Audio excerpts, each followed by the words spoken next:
Hi guys, Danny here. I was going to go ahead and knock out another tutorial because Miss Heather asked if I knew of any chest roll tutorials.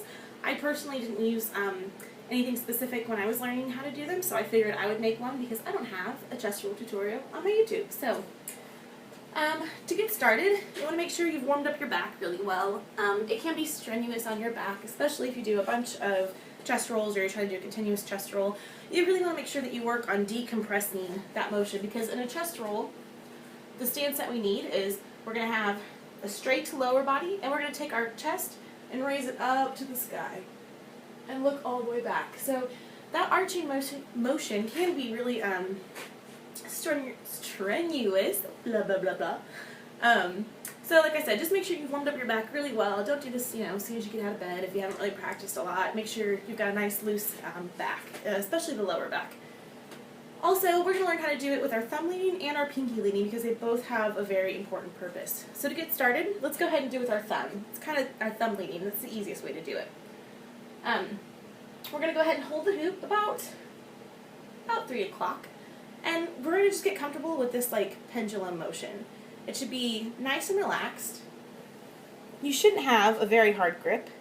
And no matter if you're throwing it with your thumb or with your pinky, it is the last few fingers that are really letting go of it.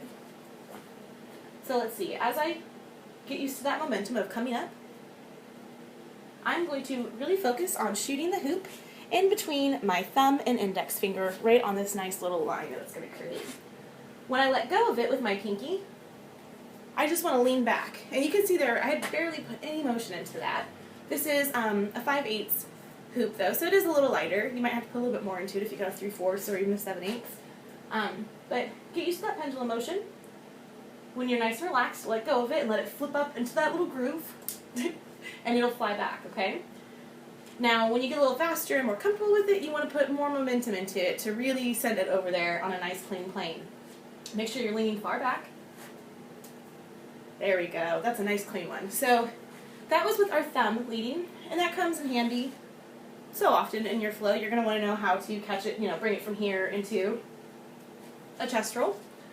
But also, like I said, we're going to learn with our pinky leading too. And the pinky is the same thing. We're going to get used to having this pendulum motion, but it's a little different because now there's no shelf for our hoop to go on. It's going to be riding up our wrist. So we really want to focus on our pinky touching down where we want the hoop to go before we release.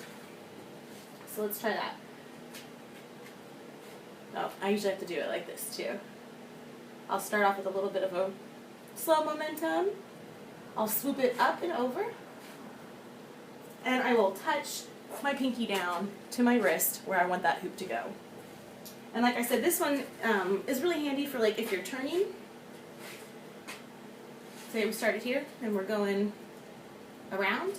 We could just step off over to our side, allow that pinky to guide the hoop into the chest roll. So I hope that was helpful.